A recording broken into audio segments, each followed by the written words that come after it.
La chronique bourse, la quotidienne Zone Bourse, Anthony Bondin.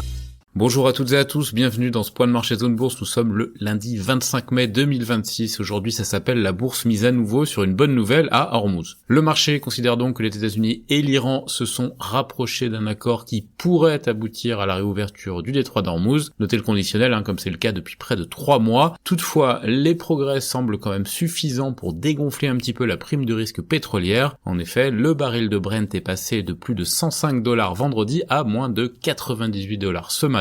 L'actu boursière restera assez limitée aujourd'hui par la fermeture de plusieurs marchés, notamment Londres, New York et Zurich pour un jour férié. Les hauts et les bas géopolitiques continuent donc à donner le ton en bourse. La Maison-Blanche a annoncé samedi que les positions se sont rapprochées en vue de la conclusion d'un accord, mais il reste les pierres d'achoppement habituelles, notamment sur le nucléaire, a laissé entendre Téhéran. Donald Trump lui a complété dimanche en soulignant que les deux parties prendront le temps nécessaire à la finalisation d'un bon compromis. Son secrétaire d'État Marco Rubio a souligné tôt ce matin qu'une proposition concrète est sur la table pour engager des négociations nucléaires limitées dans le temps. Il y a donc comme un air de déjà-vu, mais le passage du Brent sous la barre symbolique des $100 le baril montre que les dernières avancées sont prises au sérieux par les financiers. L'accroissement du nombre de navires autorisés à transiter par le détroit d'Hormuz au cours des 2 derniers jours n'a fait qu'accroître d'ailleurs ce sentiment. Le marché obligataire, lui, il en a profité pour se détendre. Le rendement de la dette américaine à 10 ans a baissé de 4,6% vendredi à 4,48% actuellement. On va y revenir un petit peu après. Mais d'abord, côté action, le formidable appel d'air de l'intelligence artificielle a continué à porter Wall Street la semaine dernière. L'indice S&P 500 en est à 8 semaines consécutives de hausse. C'est sa plus longue série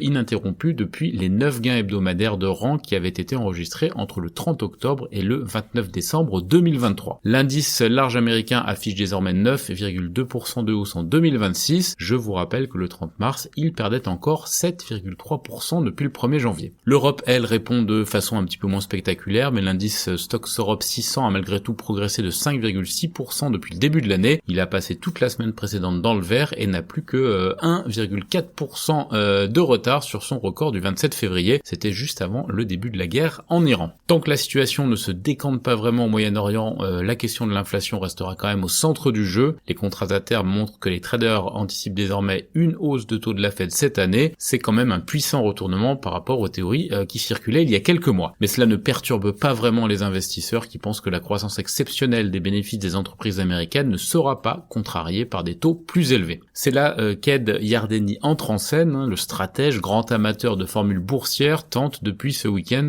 d'imposer l'acronyme FEMO, FEMO, à la place de FOMO, FOMO. Le FOMO, je vous rappelle que c'est la peur de rater le train. Les investisseurs achètent parce que tout le monde achète. Ça finit souvent par gonfler artificiellement les valorisations. Le FEMO, pour Fabulous Earnings Momentum, donc dynamique de bénéfices fabuleuse, désigne au contraire un marché porté par une vraie dynamique bénéficiaire. Pour Yardeni, l'enthousiasme autour des actions liées à l'IA relève donc davantage du FEMO que du FOMO. Son argument principal, il est imparable, malgré la hausse du S&P 500 cette année, le PER prévisionnel recule. Pas exactement le symptôme classique d'une bulle alimentée uniquement par l'exubérance. De nombreux investisseurs ont d'ailleurs le même sentiment que lui, ce qui alimente le courant acheteur en dépit des avertissements du marché obligataire. À ce titre, la publication de l'inflation PCE des États-Unis jeudi permettra de jauger la capacité de résistance du marché au stress de la hausse des prix. On sait que cette statistique est prisée de la Fed pour mener sa politique monétaire. Toutefois, je rappelle que l'inflation PCE est un indicateur retardé parce qu'il tombe après les publications de l'inflation classique et des prix à la production. On sait déjà que ces deux métriques ont franchement accéléré en avril. Côté Europe, c'est la première estimation de l'inflation de mai dans les principales économies de la zone euro qui va susciter l'attention vendredi. France, Italie et Allemagne devraient annoncer une accélération de la hausse sous le coup de la flambée pétrolière. Et ça, bien sûr, ça ne fait pas vraiment les affaires de la BCE pour sa prochaine réunion. Les autres infos à ne pas rater pour bien démarrer la semaine. D'abord, les marchés seront donc fermés aux États-Unis, au Royaume-Uni et en Suisse, ainsi qu'à Hong Kong et en Corée du Sud aujourd'hui. La Russie a frappé l'Ukraine avec un missile Oreshnik lors de l'une des plus vastes attaques contre Kiev au cours des derniers mois. Tulsi Gabbard démissionne de son poste de directrice du renseignement américain. Une catastrophe dans une mine de charbon a fait au moins 82 morts en Chine. Sur l'agenda des sociétés qui s'allège nettement cette semaine, 3 entreprises corrélées de près ou de loin à l'IA annonceront leurs résultats, Marvel, Salesforce et Dell. Sur l'agenda macro, j'en ai déjà pas mal parlé. Seconde estimation de la croissance américaine du premier trimestre annoncée jeudi, en même temps que l'inflation PCE du mois d'avril. Côté Europe, donc, les premières estimations de l'inflation de mai en Allemagne, en France et en Italie, qui susciteront un grand intérêt vendredi. En Asie-Pacifique, le Nikkei 225 japonais a fait exploser le plafond symbolique des 65 000 points ce matin en gagnant 3%. L'indice progresse de près de 30% depuis le 1er janvier. Il est propulsé par ses valeurs liées à l'IA. Les autres places ouvertes dans la région sont aussi en hausse, plus 0,45% en Australie, plus 1% en Inde, plus 3% à Taïwan. Les indicateurs avancés occidentaux regardent vers le haut. On passe à l'actu des sociétés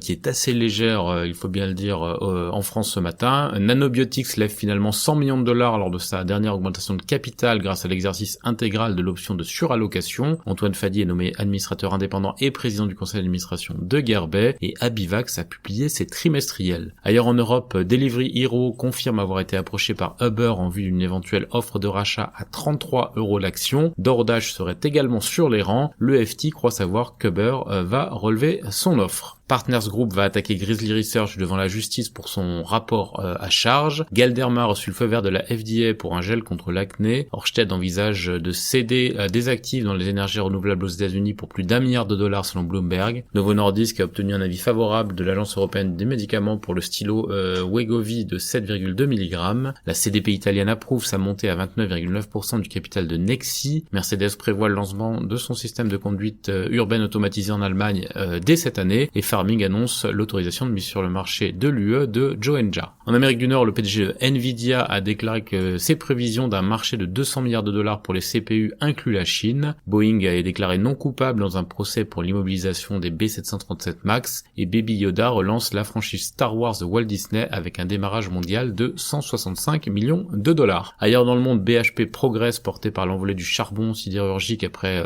la catastrophe dans la mine chinoise. Jardine Matheson va acquérir l'Australien iMed Radiology pour 2,4 milliards de dollars. Wingtech poursuit Nexperia pour 8 milliards de yuan sur fond de conflit de contrôle aux Pays-Bas et Fortescue annonce la démission d'Elizabeth Gaines de son poste de directrice exécutive. C'est terminé pour ce point de marché du jour. Très bonne journée à toutes et à tous.